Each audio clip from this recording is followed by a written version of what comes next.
Sorry.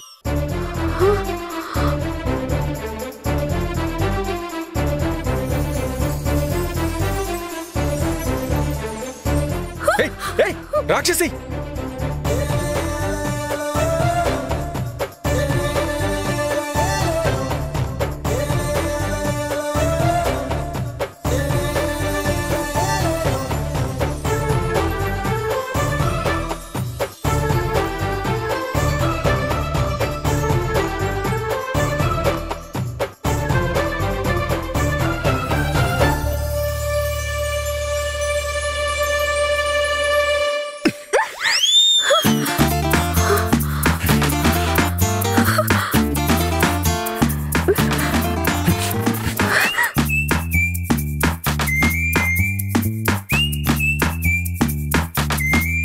ఆ రోజు నుంచి నీకోసం వెతుకుతూనే ఉన్నాను. ఇప్పుడు తప్పించుకోలేవు. ఇన్నాళ్ళు ఆడిన దాగుడు మూతల్ని ఇప్పుడు ముగించేస్తాను. ఇవాల్టితో నీ ఆట ముగిసింది. నా చేతిని మాత్రమే కాదు, నా ఈగోని హర్ట్ చేశావు. ప్రతీకారం తీర్చుకోకుండా వదలను. ముందు ఈ ముసుగు చాటును ఉన్న నీ ఒరిజినల్ ఫేస్ చూసి ఆ తర్వాత నీకు గుణపాఠం చెప్తాను. ముసుగుతీ, నిన్నే ముసుగుతీ. ముసుగు తీస్తావా లేదా? ఇంకా తప్పించుకునే వృధా ప్రయత్నం చేయకు. ముసుగుతీ. ముసుగు తొలగించవా? పరాయి ఆడదాన్ని చూడ్డం కానీ తాకడం కానీ నాకస్సలు నచ్చదు. నువ్వే ముసుగుతీ. ఇంతకంటే విసిగించుకో. ముసుగుతీ. నువ్వెంత ప్రయత్నించినా తప్పించుకోలేవు. నువ్వు ముసుగు తీయవు కదా, నేనే తీస్తాను.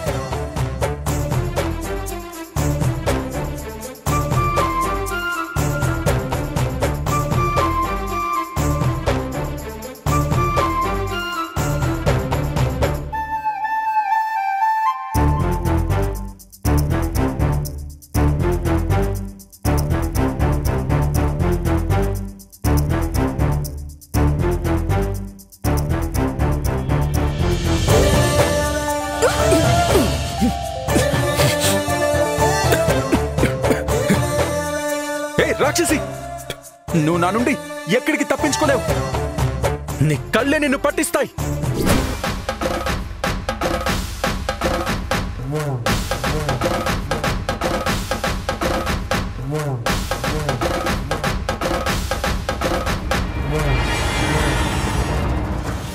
ప్రణయ్, ఏంటిది? ఇప్పుడే ఇక్కడే నీ మెల్లో ఈ పసుపు తాడు కట్టి నిన్ను నా భార్యను చేసుకుంటాను.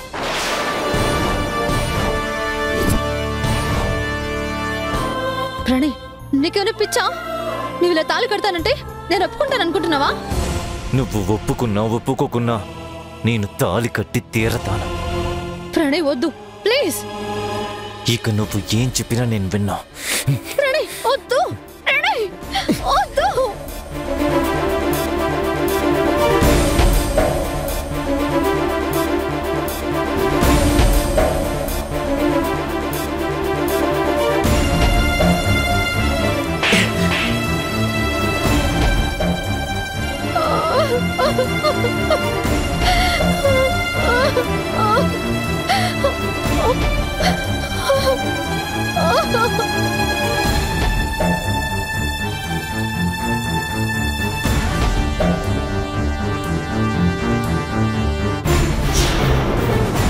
అమ్మా ఇందు,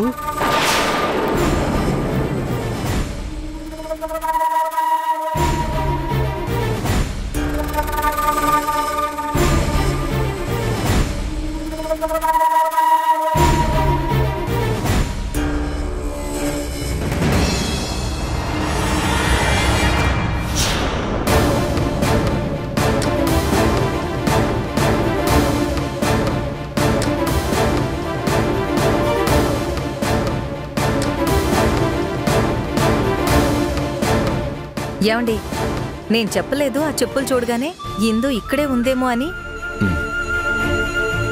నువ్వు ఇక్కడేం చేస్తున్నావమ్మా? ఆఫీస్కి వెళ్ళలేదా?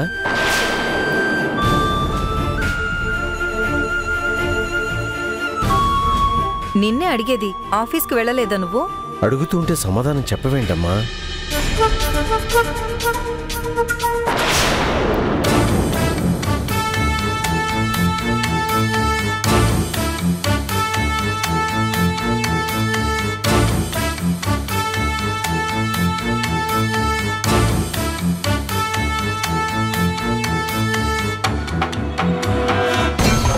అల్లుడు గారు, నువ్వు అల్లుడు గారితో కలిసి గుడికొచ్చావా? మరి విషయం చెప్పడానికి ఎందుకు కంగారు పడతావమ్మా? నమస్కారం అల్లుడు గారు.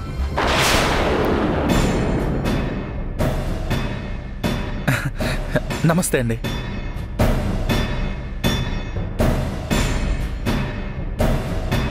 ఇందాకడి నుంచి అమ్మాయిని గుడికి ఎవరితో వచ్చావని అడిగితే చెప్పటం లేదు. ఇప్పుడు మిమ్మల్ని చూడగానే అర్థమైంది, ఇందు మీరు కలిసి గుడికొచ్చారని. అవును అంకుల్, మేమిద్దరం కలిసే గుడికొచ్చాం. మరి ఈ విషయం చెప్పడానికి ఇంత కంగారెందుకమ్మా? మీ ఇద్దరికి నిశ్చితార్థం అయిపోయింది. ఈ నెలలోనే పెళ్లి. అబ్బాయితో కలిసి గుడికి రావడం తప్పేం కాదమ్మా. చాలా పద్ధతిగా పెరిగిన పిల్లబాబు మాకు తెలియకుండా గుడికొచ్చిందని కంగారు పడుతోంది.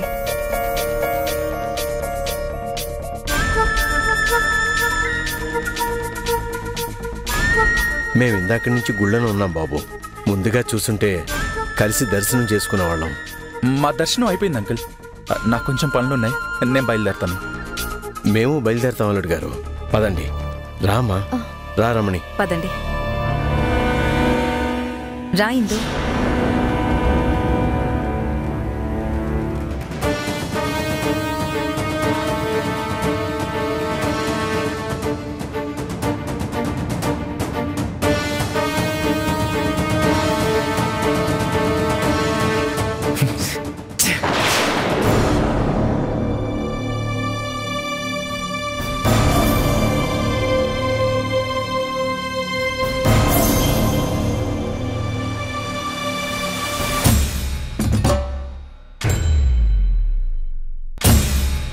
దేవకి, ఏం చేస్తున్నావే నువ్వు? దేవకి, సమాధానం చెప్పవేంటే? అవతల నీ మొగుడుతో పాటు సిద్ధాంతిని కలిసి ఆ నందుగాడికి పెళ్లి ముహూర్తాలు కూడా పెట్టించేశావు. అసలేం చేద్దాం అనుకుంటున్నావా నువ్వు? అసలు ముహూర్తాల దాకా వెళ్లకుండా ఈ పెళ్లిని ఆపేస్తావనుకుంటే ముహూర్తాలు కూడా పెట్టించేసి తాపీగా చదరంగం ఆడుతున్నావా? ఇదిగో, మళ్ళీ అతి తెలివితేటలు చూపించి మొన్న బోల్తా పడ్డట్టే పడతావు చూడు. అమ్మా, పరుగెత్తకపోతే గుర్రానికి విలువలేదు, గెలవలేకపోతే ఆటగాడికి విలువలేదు. ఇన్నేళ్లలో ఒక్కసారి దెబ్బతిన్నానని నువ్వు నన్ను తక్కువ అంచనా వేస్తున్నావు కదా? అబ్బే, అది కాదే. మళ్ళీ దెబ్బ తినకూడదని జాగ్రత్తలు చెప్తున్నా. నువ్వు జాగ్రత్తలు చెప్తున్నావో దెప్పి పొడుస్తున్నావో నాకు బాగా తెలుసు. చూడు, ఆట ఆడేటప్పుడు ఎత్తుకి పై ఎత్తు వేసేవాడే గెలుస్తాడు. ఈసారి నా ఆట ఎలా ఉంటుందో త్వరలోనే నువ్వు చూస్తావు. ఏం చేయబోతున్నావే? ముహూర్తం పెట్టడానికి వచ్చిన ఆ సిద్ధాంతి చెప్పిన దాని ప్రకారం వాడి జీవితంలో ఇదే ఆఖరి కళ్యాణ ముహూర్తం. ఈ ముహూర్తం తప్పితే వాడికి కళ్యాణ యోగమే లేదు. ఎట్టి పరిస్థితుల్లో కూడా వాడికి ఈ ముహూర్తం తప్పించాలి. తప్పిస్తాను. వాడు ఆజన్మ బ్రహ్మచారిగా నాకు, నా బిడ్డలకి సేవకుడిగానే బతుకుతాడు. వాడెప్పటికీ మహారాజు కాడు. అంటే ఏదో పెద్ద పథకమే వేసుంచావన్నమాట. ఏంటి అది? చెప్పను, చేసి చూపిస్తాను. ఒక్కసారి దెబ్బతిన్నవాడి ఎదురు దెబ్బ ఎంత బలంగా ఉంటుందో చూపిస్తాను. కొన్ని విషయాల్లో పంతం పట్టానంటే అంతం చూసేంత వరకు నిద్రపోను. ఈ ఆట నాదే, గెలుపు నాదే.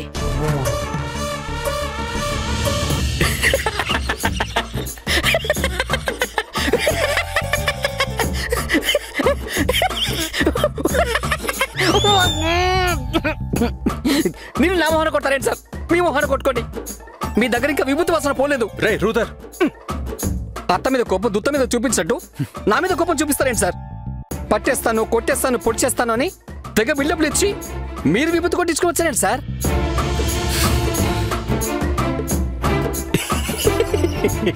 నేనైతే భలే ఊహించుకుంటున్నాను సార్. కళ్ళకి కట్టినట్టుగా కనిపిస్తోంది. మోహన్ నిండా విభూతితో మోడర్న్ అగోరలా ఉండుంటారు. రే రూదర్, నేను నవ్వు ఆపుదాం అనుకుంటున్నాను సార్, కానీ నాకు నవ్వాగడం లేదు. మహేసభలో దుర్యోధనలు అయిపోయింది సార్ మీ పరిస్థితి. మానవ భంగం.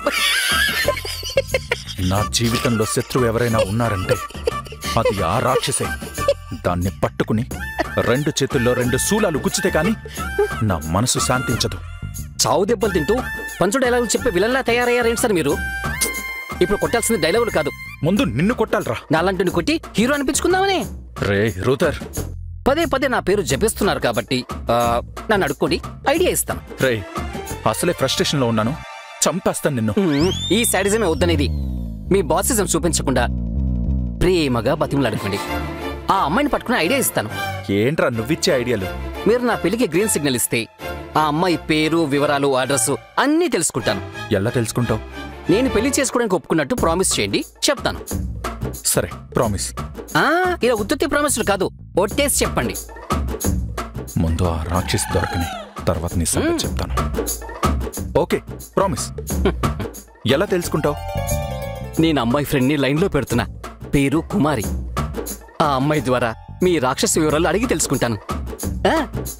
గుడ్, తెలుసుకో. ఆ తర్వాత నీ పెళ్లి నేను చేస్తా.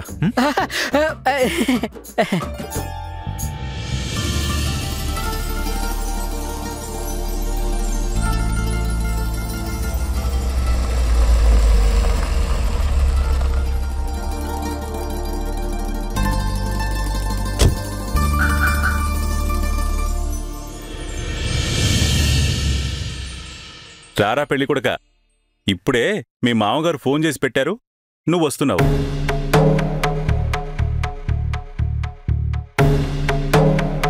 నందు వాళ్ళ మావగారా? అవును దేవకి, నువ్వేమో నీ కొడుకుని చంటి పిల్లాళ్లాగానే చూస్తున్నావు. వాడు బాగా ఎదిగిపోయాడు, మామూలు డెవలప్మెంట్ కాదు. దేని గురించి మీరు మాట్లాడేది? చెప్తా. వాడి గొంతులో ఏదో పచ్చివెలకాయ పడ్డట్టుంది. ముందు మంచినీళ్ళు ఇవ్వు.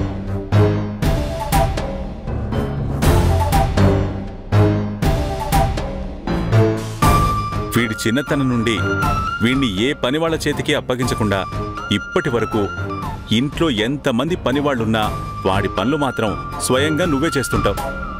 ఓ నెల రోజుల తర్వాత ఆ ఛాన్స్ నీకుండదులే. అదేంటి అల్లుడు గారు అలా అంటారు? నందు అంటే దేవకికి ప్రాణం. వాడి ప్రతి విషయాన్ని తనే చూసుకుంటుంది. అదే ఇక మీదట కుదిరేలా లేదత్తగారు. అబ్బా, ముందు మీరు విషయం ఏంటో చెప్పండి. చెప్తా, కంగారు పడకు. మొన్నటి వరకు వీడి గురించి నాకు కొంచెం కంగారు, భయం ఉండేవి. కానీ ఇప్పుడు పర్లేదు, బానే దారిలో పడ్డాడు. I'm happy now. విషయం చెప్పకుండా అలా నానుస్తారేంటండి? నీకెందుకో ఇంత కంగారు? చెప్పేస్తాన్లే. వీడి వాళ్ళ ఇందుని తీసుకుని గుడికి వెళ్ళాడట.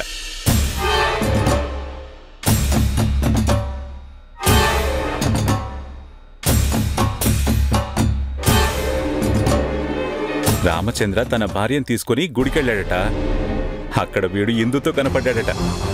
కాబోయే భార్యని పార్కులకి, సినిమాలకి తీసుకెళ్లకుండా గుడికి తీసుకొచ్చాడు. మా అల్లుడు ఎంత బుద్ధిమంతుడు అని తెగ మురిసిపోతూ నాకు ఫోన్ చేసి చెప్పాడు.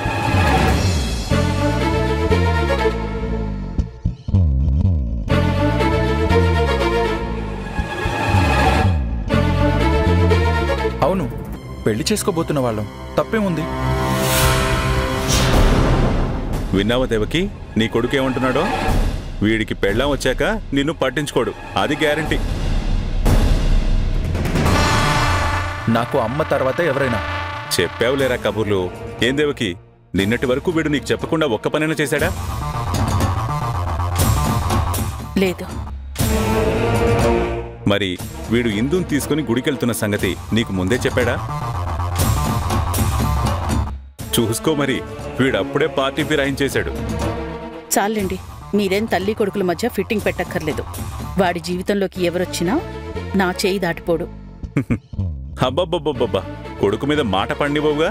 మాటే కాదు, ఈగ కూడా వాళ్ళనివ్వను. అయినా నా కొడుకు సంతోషమే నాకు ముఖ్యం. మీరు నారదుడు వేషం కట్టిపెట్టి వెళ్ళి వేరే పనుంటే చూసుకోండి. ఓకే మేడం, మాట్లాడే ఫోన్ కాల్స్ ఉన్నాయి, అవి మాట్లాడి తర్వాత వచ్చి మీతో మాట్లాడతా. You rocking man. నాన్న, నువ్వు వెళ్ళి ఫ్రెష్ అవ్వు, నేను కాఫీ తెస్తాను. అలాగే అమ్మా.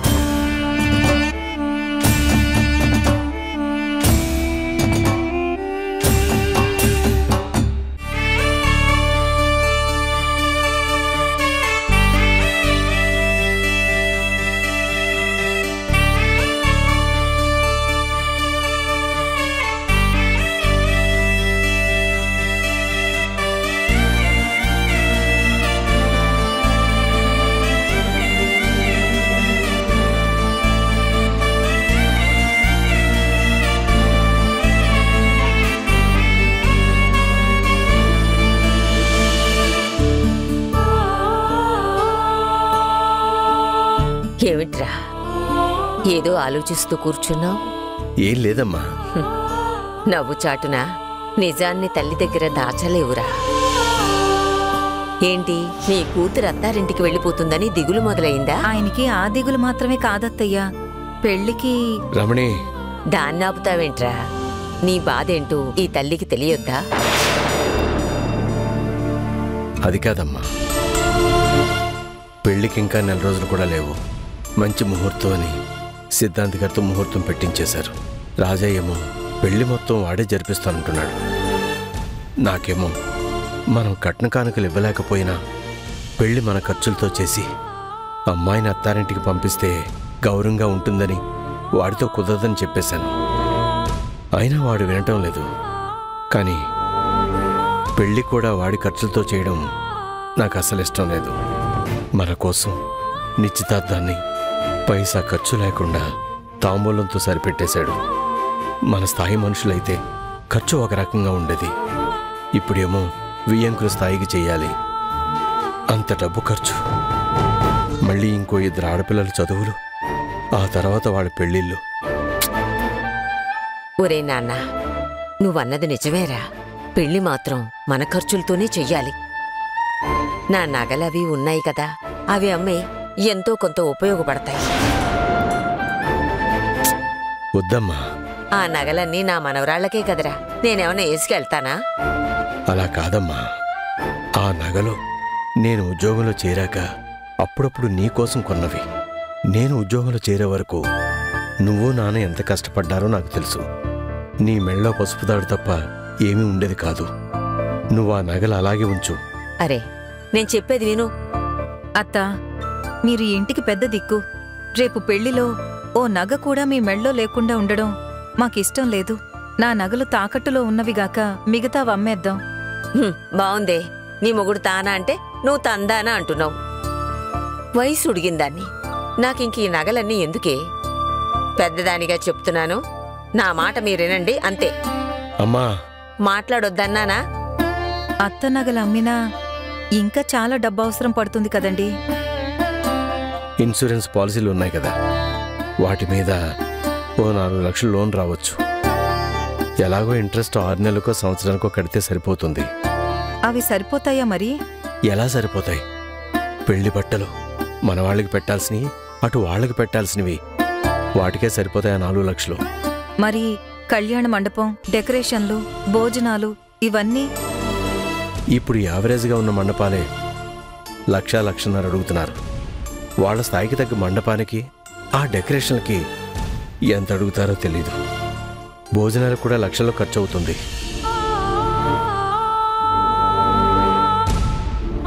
మరేం చేస్తారండి?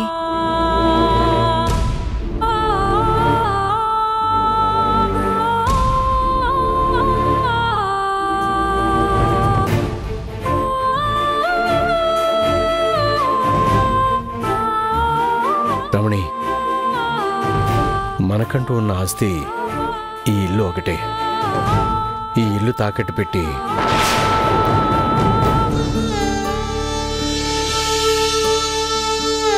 ఒరే నాయనా, ఇంటి మీద తాకట్టంటే బాగా ఇబ్బంది అవుతుందేమో. ఏం పర్లేదమ్మా. నా బిడ్డ పెళ్ళి ఏ లోటు లేకుండా చేయాలి. దానికోసం ఏం చేయడానికన్నా వెనుకాడను. నల్ల కళ్ళజోడు పెట్టుకుందేంటా అని అడుగుతున్నా. స్టైలా? ఈ పాపిష్టి నగలు డబ్బులు ఉన్నాయే అవి కళ్ళబడకూడదు.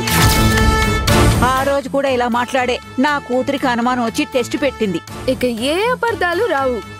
నేను బాగా అర్థం చేసుకుంటానుగా. ఆ పిల్ల ఎత్తు లావు చూస్తుంటే అచ్చం నన్ను పొడిచిన పిల్లలానే ఉందే. ఏ అమ్మాయి? హాయ్ బావా. మరి అలా చూసేకు బావా, సిగ్గేస్తుంది. అట్ట చూడు మాకయ్యా. ముందు ఆ కళ్ళజోడు తీ, చెప్తాను. కన్ఫర్మ్ గా షూలంతో పొడిచిన పిల్ల నేనే అని డౌట్ వచ్చేసింది.